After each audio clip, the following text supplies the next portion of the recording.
Good morning. Welcome to another edition of Coffee with Tea. I'm your host, the amazing Tea Street. I haven't brought this mug out in a long time, but it just reminded me, based on today's message, that this was a good day to remind all of us that God's got this. Today's message: don't skip the process of jumping in. I'm not going to give you banners today. I'm just going to talk straight from my heart. Sometimes when we come upon a body of water, if one doesn't know how to swim, a large body of water can be petrifying. It's petrifying because we know that if we get too close, someone could push us in.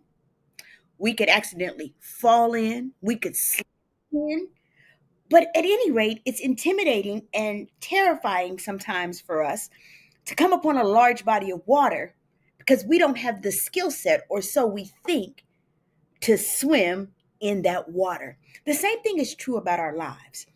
Today, I want to encourage you, don't skip the process of jumping in. When I was young, my mom wanted to make sure that we were among the 30% of African American kids who knew how to swim. So all of us had to take swimming lessons. Now, my sister came along first, so her swimming lessons were the formal kind where you actually went, and as you got a little older, 5 or 6, you went and you took classes and you learned how to swim. I came along behind her, and mine was the same way. You started as a tadpole and you moved up in the classes until you were able to get your lifeguard's license, right? My brother came along last. He's the youngest of the three. And by the time he came along, my mother had discovered that they believed that babies could swim. You didn't have to wait till you were 5, 6, or 7. Babies could swim. And so she took him to a swim class. And I remember being petrified because my sister and I, we like to think that we're the other mothers of my younger brother.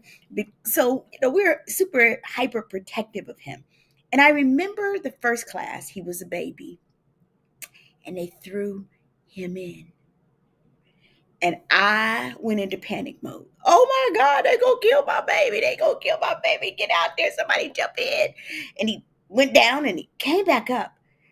And all of a sudden, his little hands and feet started moving.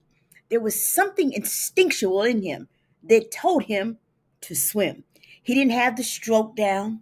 In fact, his looked more like a dog pedal, but he was getting it. And he was getting back over to that edge. And can I tell you the difference between him and me learning how to swim?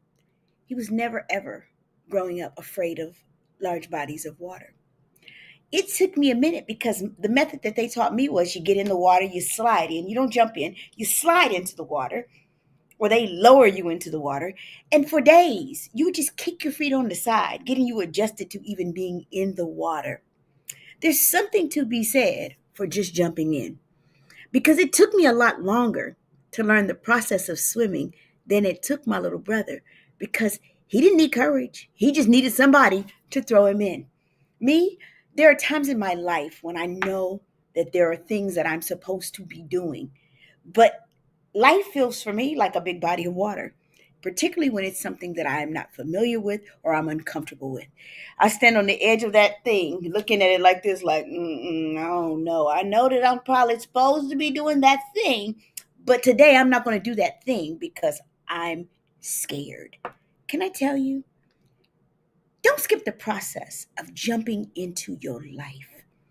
Because before you know it, your life has gone and passed you by, and you're still standing on the sidelines of your life.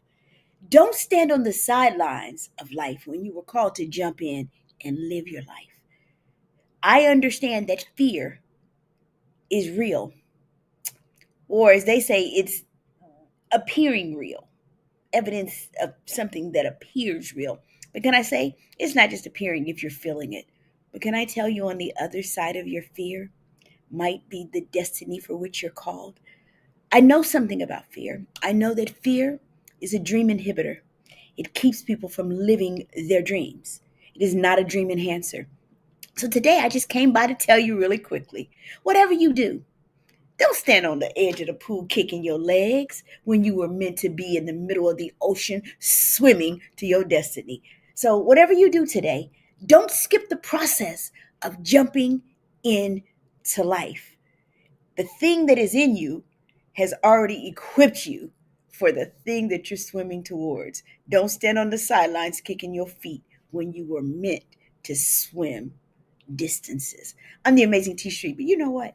There's absolutely positively nothing amazing in me. There's not in each and every one of you. So today, I charge and I challenge you. Don't stand on the sidelines. Jump into your life. Have an amazing day.